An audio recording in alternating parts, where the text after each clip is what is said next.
Okay, हे सगळं झालं, आपण हे सगळं शिकलो. पण इमॅजिन करा की आपण ह्या सगळ्या याच्यात स्वतःच्या तब्येतीचीच काळजी घेतली. स्वतःच्या स्वतःची फिजिकल आणि मेंटल हेल्थ.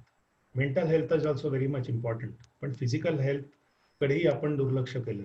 या दोन्ही गोष्टींकडे जर आपण दुर्लक्ष केलं तर हे सगळं मिळू शकू का? आणि हे जर सगळं मिळालं, हा अबंडन्स आपण घेतला, आपल्याकडे भरभराट झाली, आपल्याकडे खूप पैसा आला, खूप लोक आहेत, आपले रिलेशनशिप एकदम परफेक्ट आहेत, आपली फॅमिली आपल्याशी खूप चांगली बॉन्डेड आहेत, आपली मुलं आपल्याशी खूप चांगली बॉन्डेड आहेत, आपल्या मनाला जे जे हवं होतं ते ते सगळं आपल्याला मिळालं, पण आपण फिजिकली केपेबल राहिलो नाही या सगळ्याचा आनंद घेण्याचा, आपण मेंटली केपेबल राहिलो नाही या सगळ्याचा आनंद घेण्याचा, तर काही उपयोग आहे का? Absolutely not. So stay physically and mentally healthy. I can go into lots of details in this, but I will skip for the time being. But understand की exercise, being physically healthy, eating right, ह्या सगळ्या गोष्टींनी आहे ना, तुम्ही तुमचं mind पण खूप चांगलं डेव्हलप करता. सर्टन एक्सरसाइज केलं तर सर्टन हॉर्मोन्स गेट सिक्रिटेड, चांगलं झोपलात सम हॉर्मोन्स गेट सिक्रिटेड. ह्या सगळ्या याच्याने आहे ना तुमचं मेंटल हेल्थ पण चांगली होते, आणि मेंटल हेल्थ जेव्हा चांगली होते तेव्हा तुम्ही नॅचरली चांगलं परफॉर्म करू शकता. तर ह्या गोष्टींकडे दुर्लक्ष करू नका. Do what it takes to fulfil your dreams. स्वप्न पाहिले, सगळं केलं, पण त्या इंग्लिशमुळे मार खाल्ला मी, त्या इंग्लिशमुळे माती खाल्ली नाही ना. इंग्लिशमुळे माती खाल्ली ना, मग इंग्लिश शिका. Do what it takes to fulfil your dreams. लावा इंग्लिश स्पीकिंग क्लास, लावा काहीतरी कोर्सेस करा. मला जर अकाउंट्स येत नाही, जर आपलं गणित कच्चं आहे बरं का, ते अकाउंटिंग काय आपल्याला झेपत नाही. Do what it takes to fulfil your dreams. तुमचा बिझनेस चांगला व्हायला पाहिजे म्हणून अकाउंटिंग हे नेसेसरी आहे. अकाउंटिंग तुमचं कच्चं आहे म्हणून तुमचा बिझनेस सुधरत नाहीये, मग अकाउंटिंग शिकून घ्यायचं.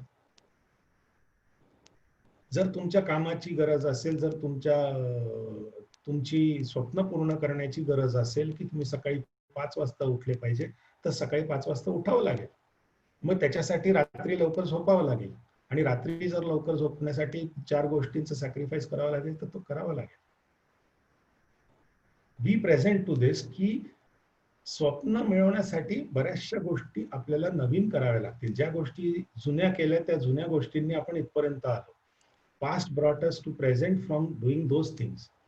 बट प्रेझेंट कडनं फ्युचरला जायचं तर नवीन गोष्टी कराव्या लागतील, आणि नवीन गोष्टी करण्यासाठी त्या आपोआप येणार नाही, त्याच्यासाठी आपल्याला कृती करावी लागतील. सो बी प्रिपेअर्ड, की मला 4 क्लासेस लावावे लागतील, मला कदाचित काही वाचन करावं लागेल, मला काही व्हिडिओज बघावे लागतील, मला एखादी नवीन कला शिकावी लागेल, मला माझे कम्फर्ट झोन मधनं बाहेर यावं लागेल, मला ज्या गोष्टी आजपर्यंत आवडत नव्हत्या त्या गोष्टी आजपासून कराव्या लागतील.